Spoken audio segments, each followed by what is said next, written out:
आज जो हम लोगों को पढ़ना है गोलीय दर्पण में कौन कौन से टर्म यूज होंगे। आज से हम लोगों को देखो दर्पण में हम दो प्रकार के दर्पण पढ़े, तो समतल और गोलीय। समतल के बारे में समतल दर्पण की परिभाषा, गुण और उसमें इमेज जो बनता है, प्रतिबिंबों की संख्या, जो कि हमारा बड़ा इंपॉर्टेंट था, वो सब पढ़ लिए हैं। अब जो हम लोगों को मिशन जो शुरू हो रहा है किसका, वो है गोलीय दर्पण का। और ये ज्यादा दिन तक समतल दर्पण ये समाप्त हो गया है हमारे यहाँ, बात समझे। और शुरू होने जा रहा है क्या, गोलीय दर्पण। गोलीय दर्पण की कहानियां चलेंगी। गोलीय दर्पण में ही हम लोग प्रतिबिंब डायग्राम द्वारा बनाना सीखेंगे। लेकिन प्रतिबिंब बनाने से पहले इसमें हम लोगों को टर्म जो यूज होते हैं, इंपॉर्टेंट टर्म जो है, उसको जानना जरूरी है। इंपॉर्टेंट टर्म बोले तो जैसे मानव के बारे में ऑर्गन, हाथ हुआ, नाक हुआ, सब के बारे में। उसी प्रकार से गोलीय दर्पण का नाक, आंख, मुंह, कान ऐसा ही होता है। बात समझे। उन्हें देखना है कि कौन कहाँ होता है, किसे सूचित करते हैं।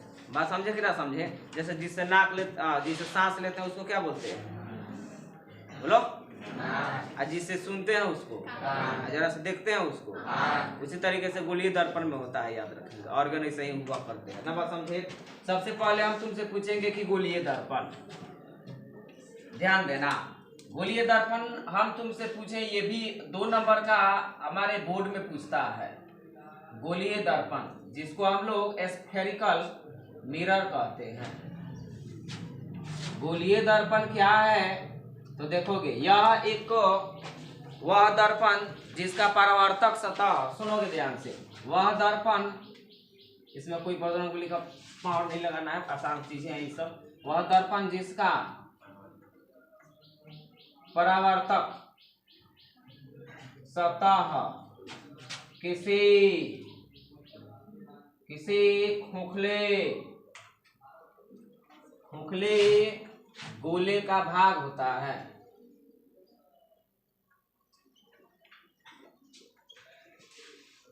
उसे क्या कहते हैं, गोलीय दर्पण कहते हैं। अरे गोलीय दर्पण का मतलब जो गोल हो या गोल भाग से जो बना हुआ हो, खोखले गोलीय। गोला भी 2 प्रकार के होते हैं, एक ठोस गोला होता है, एक हॉलो स्फीयर जिसको खोखला गोला बोलते हैं। जैसे हम तुमको कांच की गोली पूछे, तो कांच की गोली तुम्हारा सॉलिड स्फीयर है, ठोस गोला है, क्योंकि अंदर उसका सब भरा हुआ, खाली स्थान नहीं है।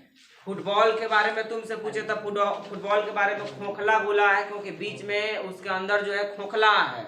उसी प्रकार से ये दर्पण जो होता है ना, ये खोखले गोले का भाग होता है, गोले का भाग नहीं होता है, खोखले गोले का भाग होता है। उसको हम लोग क्या बोलते हैं, गोलीय दर्पण। रियल में हम तुमसे पूछे हैं तो ये रियल में गोलीय लेंस से बना होता है, ध्यान से सुनो, यही लेंस होता है, याद रखेंगे, बस समझे। इसी के हम लोग अगर ये वाला देखोगे, यही लेंस है। तुमको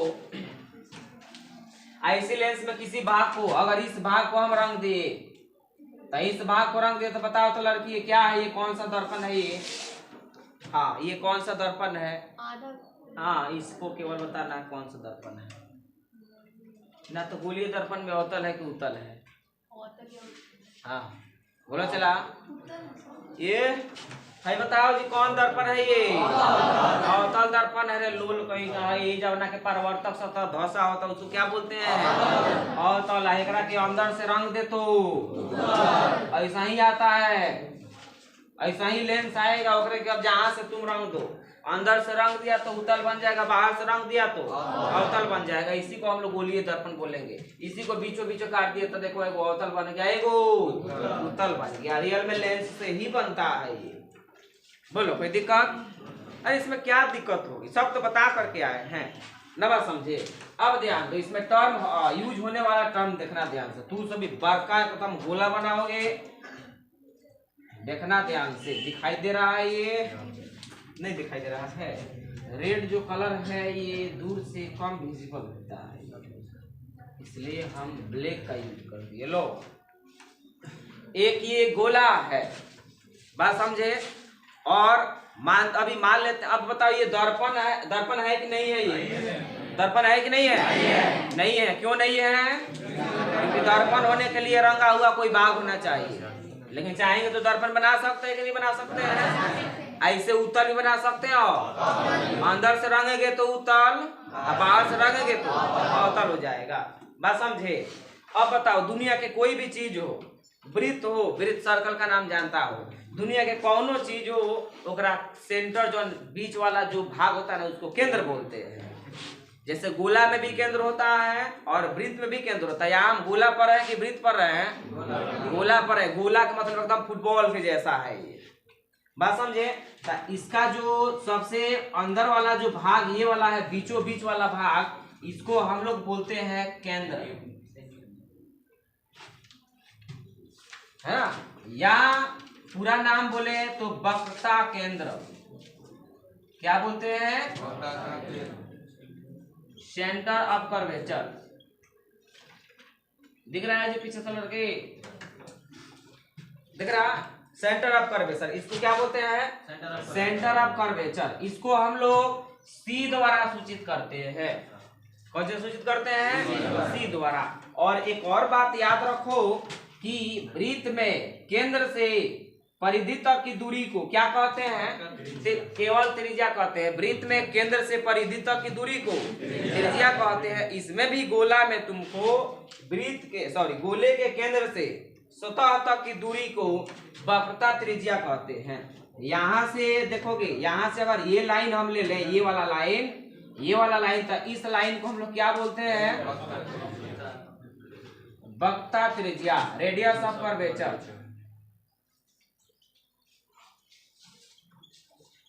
रेडियस ऑफ कर्वेचर। और इसको हम लोग आर द्वारा सूचित करते हैं। मतलब क्या? यहाँ से यहाँ तक की दूरी को किससे सूचित करते हैं? आर द्वारा सूचित करते हैं। और ध्यान से सुनोगे, उसके बाद ध्यान से सुनना, हम क्या करते हैं कि इस लाइन को थोड़ा सा हम यहाँ सीधा बना देते हैं। कोई दिक्कत तो नहीं है? यहाँ सीधा बना दिए तो है? दिक्कत है? नहीं होना चाहिए। अच्छा, अब ध्यान से सुनोगे, इसको हम लोग क्या बोलते हैं? रेडियस ऑफ कर्वेचर बोलते हैं। वक्रता त्रिज्या, वृत्त में त्रिज्या नहीं जानते हैं? वृत्त के केंद्र से परिधि तक की दूरी की जगह त्रिज्या बोलते हैं। यहाँ गोले के केंद्र से सतह तक की दूरी को वक्रता त्रिज्या कहते हैं। इसे आर द्वारा सूचित किया जाता है। कैपिटल की स्मॉल? कैपिटल। अच्छा, ओकरा बाद ध्यान से सुनना। उसके बाद ये जो जहाँ, अच्छा इसको ध्यान से सुनोगे, यहाँ जो बिंदु हम जो लिखे हैं, जहाँ ये जा करके वक्रता त्रिज्या जहाँ सतह पर मीट की है, जहाँ मिली हुई है, इसको हम लोग ध्रुव कहते हैं। क्या बोलते हैं? ध्रुव कहते हैं। इसको इंग्लिश में पोल कहते हैं। इसे पी द्वारा सूचित किया जाता है। किससे सूचित करेंगे? पी द्वारा सूचित करेंगे। और ये जितना हम टर्म लिख रहे हैं, ये अवतल के लिए भी लागू होगा और उत्तल के लिए लागू होगा, क्योंकि ये दर्पण ही कौन सा है? गोलीय दर्पण है। फिलहाल अभी लेंस है, रंग देंगे तो गोलीय दर्पण हो जाएगा। बात समझे कि ना समझे? अच्छा, अब ध्यान से सुनोगे, अब देखना ध्यान से। यहाँ तो ये क्या हो गया? हमारा सी हो गया ये क्या हो गया? पी हो गया। सी और पी के सुनो, सी, अच्छा रुक जाना, ये जो है तुमको जो लाइनवा है, जो लाइनवा खींचे हैं ध्रुव से केंद्र तक जो लाइन खींचे हैं, इस लाइन को हम लोग बोलते हैं प्रधान अक्ष। प्रधान अक्ष या मुख्य अक्ष या मुख्य, ये भी परीक्षा में पूछा जाता है। प्रधान अक्ष या ये जो लाइन खींचे है, तो इस लाइन का डिफिनेशन क्या हो जाएगा? तुमको दर्पण के ध्रुव से वक्रता केंद्र को मिलाने वाली सरल रेखा को, सरल के मतलब सीधी रेखा को क्या बोलते हैं? प्रधान अक्ष या मुख्य अक्ष बोलते हैं। अच्छा, उसके बाद हम तुमसे पूछे कि अब सुनोगे ध्यान से, ये जो लाइन जो है तुम्हारा प्रधान अक्ष हो गई। उसके बाद हम तुमसे पूछे, ध्यान से सुनोगे कि ध्यान देना चला, यहाँ हम तुमसे पूछे कि पोल और ध्रुव, ये क्या हो गया तुम्हारा? ये ध्रुव हुआ ना पे, ये वाला पोल और केंद्र के बीच की दूरी, पोल और केंद्र के मध्य बिंदु जो होता है, पोल और केंद्र के मध्य जो बिंदु होता है, इसको हम लोग फोकस कहते हैं। क्या कहते हैं? इसको फोकस कहते हैं। और फोकस को एफ द्वारा सूचित किया जाता है। फोकस को एफ द्वारा सूचित किया जाता है। कुछ लोग किताब पढ़ते होंगे तो वहां लिखा है कि फोकस किसे कहते हैं? तो किसी दर्पण के समांतर आती प्रकाश की किरणें प्रधान उसको जिस बिंदु पर काटती है या काटती हुई प्रतीत होती है उसको फोकस कहते हैं। बात समझे। और याद रखो सभी दूरियां कहाँ से मापी जाती है? ध्रुव से मापी जाती है। हमेशा एग्जाम में पूछा जाता है बोर्ड के। ए लड़की गाल पर दोनों हाथ से कितना टेंशन है और तुमको अभी है क्या हुआ है? कितना टेंशन अभी हमें रहते हुए। चलो जी ध्रुव ध्यान से सुनोगे। सभी दूरियां कहाँ से मापी जाती है?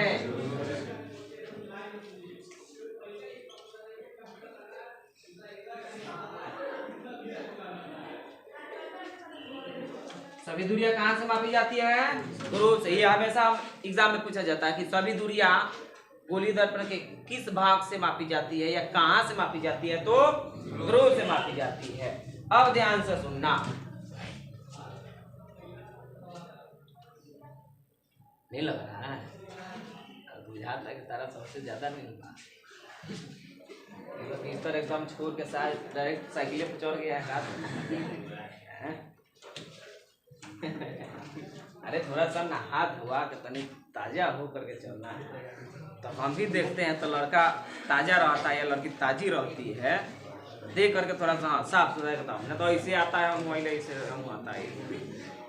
अब हम आता है तो हमको भी नींद लगता है। देखना कि कभी बस ड्राइवर हो ना, बस ड्राइवर या कोनो चीज़ के ड्राइवर, तो ओकरा सामानवा जो बैठा रहता है ना ओकरा एगो हमारे सामने खुद को बता रहे हैं। एक आदमी जा करके ड्राइवर जो है तुमको बड़ा NH रोड पर चला रहा था, बड़ा फास्ट चला रहा था, याद रखेंगे ना। बात समझे। ओकरा सामानवा बैठ के ऐसे हुआ रहा था, देवा पर कभी गिर जा रहा था। बात समझे कि ना। धैले चटकन ओकरा मारा ना। अब काहे मारे हैं? अब मारे हैं उठा के फेंक देंगे नीचवा।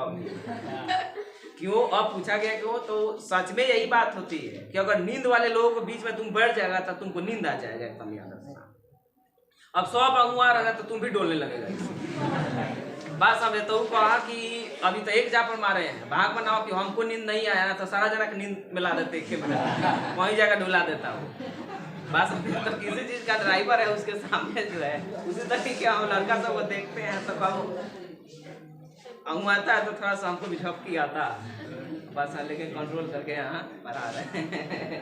बात समझे। तो कभी भी ड्राइवर जहाँ बैठा हो ना वहाँ जो है तुमको ये कभी भी अगुआए नहीं और सोए नहीं। तो क्या करता है ना ऐसे लड़ जाता था। अब थोड़ा सा उसका गाड़ी ऐसे घूम जाता था, फिर था ना पूरा गाड़ी में। बात समझे। जा पर दिया उसको। अच्छा आप ध्यान देंगे। अरे सही है। साइड से पढ़ाइए ना, हम लोग को नहीं दिखा। अच्छा चलो। अच्छा पूरा वाला कहानी हम देख रहे हैं जी। अच्छा चलो लग रहा है कि बैठ के पढ़ाना पड़ेगा। अब देखो यहाँ से पढ़ा रहे हैं लंबे लंबे हैं। सुनो अब ध्यान दो। इसके केंद्र को सभी दूरियां कहाँ से मापी जाती है? ध्रुव से। देखो वक्रता त्रिज्या की दो परिभाषा देख सकते हो। एक देख सकते हो गोले के केंद्र से सतह तक की दूरी को वक्रता त्रिज्या कहते हैं। इसे R द्वारा सूचित किया जाता है। या सभी दूरियां कहाँ से मापी जाती है? ध्रुव से। तो देखना गोलीय दर्पण के ध्रुव से केंद्र तक की दूरी को वक्रता त्रिज्या कहते हैं।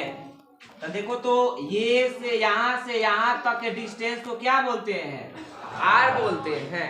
अब ये हो गया फोकस। तब फोकस किसको बोलेंगे? पोल और P और C के मध्य बिंदु को फोकस कहते हैं। इसको क्या बोलते हैं? फोकस। ना कि फोकस दूरी, केवल फोकस है ये। फोकस दूरी कहाँ है? तब फोकस दूरी यहाँ है। ध्रुव से फोकस के बीच की दूरी को फोकस दूरी। अरे तो फोकस और फोकस दूरी, तब फोकस में केवल बिंदु को बता रहा है, अब फोकस दूरी में उसका डिस्टेंस बता रहा है कि कहाँ से कहाँ तक ये है।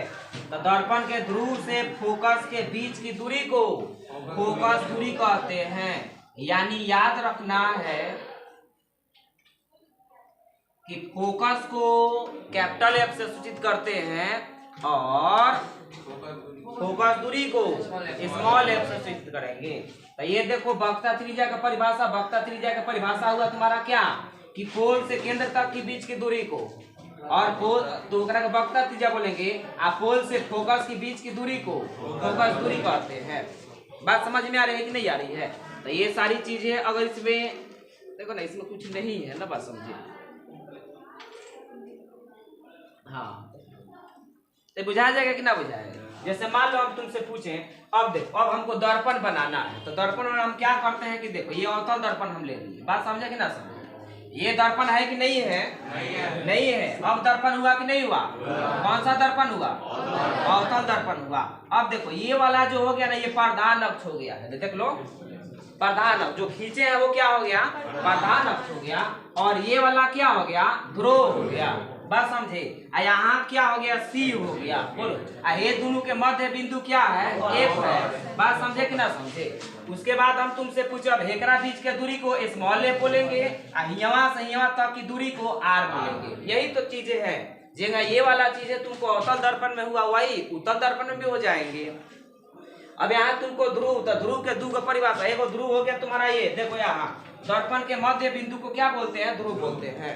ये दर्पण का क्या है? मध्य बिंदु है।